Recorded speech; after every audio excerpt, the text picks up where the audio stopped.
I'd like to speak to my peers about averting tragedy in the climate change movement. As you know, there's in Atlanta, of all places, a boy was killed in this tent.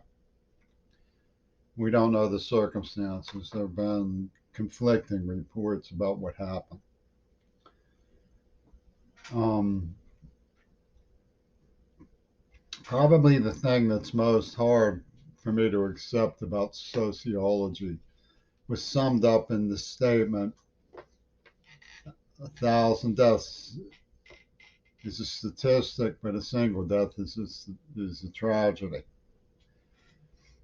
We have to be careful not to shun the incidents that we are forced to live with, because we have to minimize them and stop them. Now, Buckminster Fuller lived to be a nice old man. His Dymaxion car crashed in what he called a freak accident, but it was a tragedy and someone was killed. But he contributed to the Missouri Botanical Gardens, the Iowa Botanical Gardens, Disney World's geodesic dome. By his account, Houston Astrodome was derived from his principles. His books Energetics and his book Critical Path have been around since the 70s and 80s. He had a book called Operating Manual for Spaceship Earth, which in a better world would have shook the foundations and got the ecology movement off the ground a long time ago.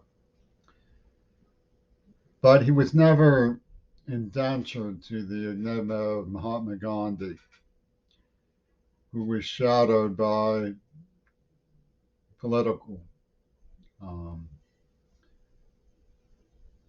contrarians who became deadly. We've had to deal in America with the tragedies of the Kennedys. Unacceptable, certainly not inevitable. We should argue forcefully for the normalization of our politics. But this is no place to go into politics when it comes to the climate change movement. What I propose instead is to suggest that certain kinds of shadows from the past are brought to bear on what we're going through now. Certainly, the Ukraine brings back difficult memories of Vietnam when it shouldn't. And for the Russians, it brings back memories of a West that was hostile to them.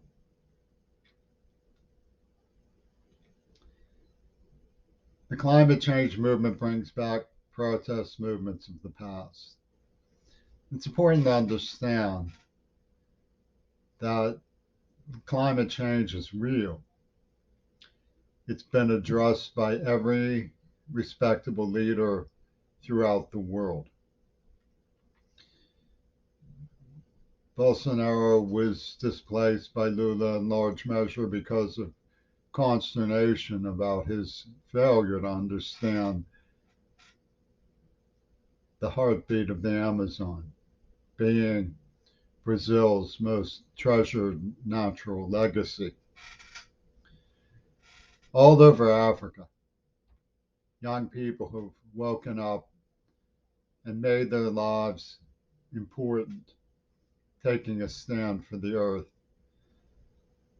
Of course, we know that they're faced with a gargantuan megalopolis complex derived by people deriving profit from people who have long known and even meditated on this kind of change enforcing house.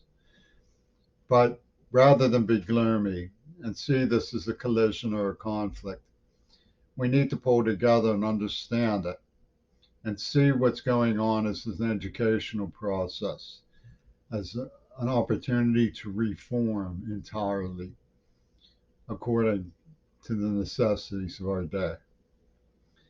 And we can do it.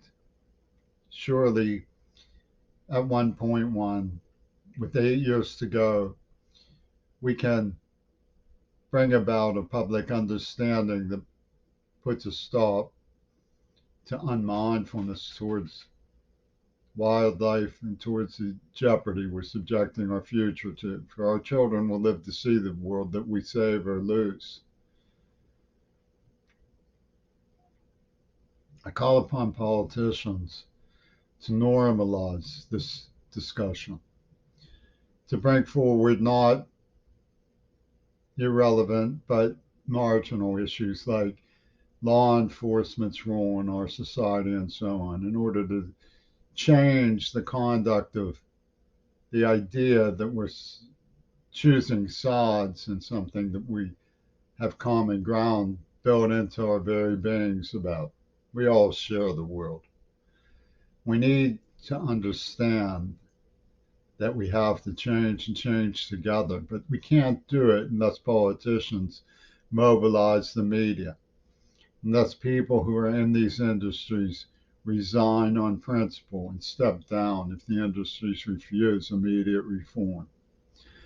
It's time to walk away from industries that are doing nothing but harm, and certainly to do our level best to protect those who see in the destruction of the earth a crying shame that affects all of us, and not add to it with the problems of politics being a matter of choosing sides and proving yourself by bluster and force of combat.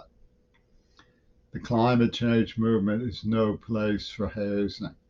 It's no place for grandstanding. It's a time to understand the issues and to listen to the people who know how to deal with it best. We need to be careful. We need to be careful not to turn it into something it isn't. It's not a contest of wills. It's just an appeal to our better judgment.